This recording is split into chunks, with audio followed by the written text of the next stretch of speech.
Some fact about মধ্যবিত্ত বাঙালি। এখন মানুষের কাছে প্রচুর টাকা। এখন একটা ট্রেন্ড খুব উঠেছে হানিমুন করতে বিদেশ ট্রিপ করা, যেমন মালদ্বীপ, ইন্দোনেশিয়ার বালি। তো লাখ লাখ টাকা খরচা করে মানুষজন এখন হানিমুন করতে বিদেশ যাচ্ছে। সে লাখ লাখ টাকা খরচা না করে মধ্যবিত্ত বাঙালি ভাবে ওই 2 লাখ টাকা 1.5 লাখ টাকা জমিয়ে যদি একটা বাইক কেনা যেত তাহলে কিন্তু ভালোই হতো। কিছু কিছু মানুষ আছে যারা নামি দামি রেস্টুরেন্টে গিয়ে অনেক টাকা খরচা করে রাত্রের ডিনার করে, সেখানে 4,000 5,000 টাকা বিল হয়। কিন্তু মধ্যবিত্ত বাঙালি ভাবে যে 1 কিলো যদি খাসির মাংস এনে বাড়িতে রান্না করে খাওয়া যায়, দারুণ হবে ব্যাপারটা।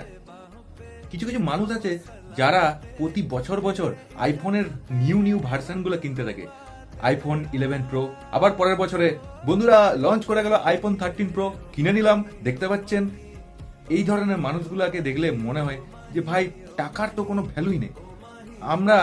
আমরা মধ্যবিত্ত মানুষেরা ভাবি যদি এরকম 1.5 লাখ 2 লাখ টাকা থাকে ব্যাংকে ঢুকিয়ে দাও, সেটাতে কিন্তু প্রতি মাসে অ্যাটলিস্ট একটা সুদ পাওয়া যাবে।